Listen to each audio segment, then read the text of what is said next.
என் குடும்ப உறவுகள் அனைவருக்கும் வணக்கம்.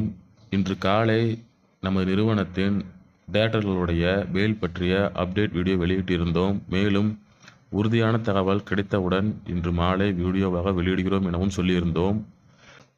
தற்போது கிடைத்த தகவலின்படி இன்று விசாரணைக்கு வந்த நமது நிறுவனத்தின் டைரக்டர்களுடைய பெயில் அட்ஜென்ட் செய்யப்பட்டுள்ளது, அதாவது ஒத்திவைக்கப்பட்டுள்ளது. அதாவது இன்று விசாரணைக்கு வந்த நம்ம நிறுவனத்தின் டைரக்டர்ஸ் பெயிலை விசாரித்தது மாண்புமிகு நீதிபதி ஜெகதீஷ் சந்திரா அவர்கள். மேலும் வழக்கின் தற்போதைய நிலையை விசாரித்த மாண்புமிகு நீதிபதி அவர்கள் வழக்கை வேறொரு நாளில் ஒத்திவைத்துள்ளார். இதற்கு முன் நம்ம நிறுவனத்தின் டைரக்டர்ஸ் பெயில் விசாரணை செய்தது மாண்புமிகு மதிப்பிற்குரிய நீதிபதி தனபால் அவர்கள். எனவே மீண்டும் நமது நிறுவனத்தின் டைரக்டர்ஸ் பெயில் மாண்புமிகு நீதிபதி தனபால் அவர்கள் கோர்ட்டில் செல்ல அதிக வாய்ப்புள்ளது. பெயில் பற்றிய தகவல் இ-கோர்ட் வெப்சைட்டில் இன்னும் அப்டேட் ஆகவில்லை. எனவே எந்த நாளில் ஒத்திவைக்கப்பட்டுள்ளது என இன்று அல்லது நாளைக்குள் தெரிய வரும். டைரக்டர்ஸ் பெயில் வேறொரு நாளில் மாற்றப்பட்டுள்ளதை தவிர பெயில் ரிஜெக்ட் ஆகவில்லை. எனவே மக்கள் இதனை புரிந்து கொள்ள வேண்டும்.